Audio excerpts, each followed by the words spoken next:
খুব ঠান্ডা পড়েছে, আর তার সঙ্গে যদি হয়ে যায় লসুনি মেথি, তো ওয়াহ ওয়াহ। তো বানিয়ে ফেললাম আজকে লসুনি মেথি। প্রথমে কড়াইতে কয়েক টুকরো রসুন দিয়ে আমি একটু ভেজে নিয়েছি। তারপরে তার মধ্যে দিয়ে দিয়েছি কুচনো করা মেথির শাক, আর তার মধ্যে দিলাম হলুদ, নুন, সামান্য চিনি দিয়ে ভালো করে এটাকে ভেজে নিয়েছি। ভালো কুক হয়ে যাওয়ার পর এটাকে আমি নাবিয়ে রেখেছিলাম। এরপর আমি নিয়ে নিয়েছি বাদাম, মানে পিনাটস বাদাম, আর একটা হচ্ছে তিল, রোস্টেড তিল, আর দিয়েছি এর মধ্যে আমি রোস্টেড বেসন।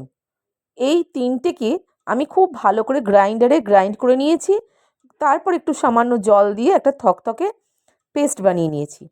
ব্যাস, আমার পেস্ট রেডি হয়ে গেছিলো।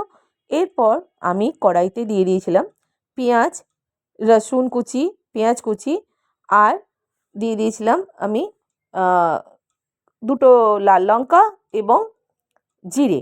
এটা একটু ভাজা ভাজা হয়ে গেলে তারপর ওই পেস্টটা আমি দিয়ে দিয়েছি, যেটা মানে পিনাটস আর তিলের যে পেস্টটা ছিল, সেই পেস্টটা দিয়ে ভালো করে কষতে হবে।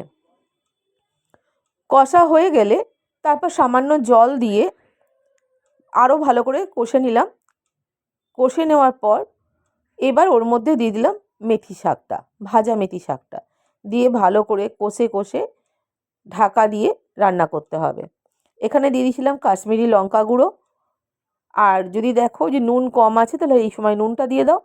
সামান্য একটু মিষ্টি, হলুদ, লঙ্কা গুঁড়ো দিয়ে ভালো করে কষে নেওয়ার পর এবার যখন গ্রেভিটা গাঢ় হয়ে আসবে, তেল ছেড়ে যাবে, ব্যাস নামিয়ে গরম গরম রুটির সাথে পরিবেশন করো লসুনি মেথি।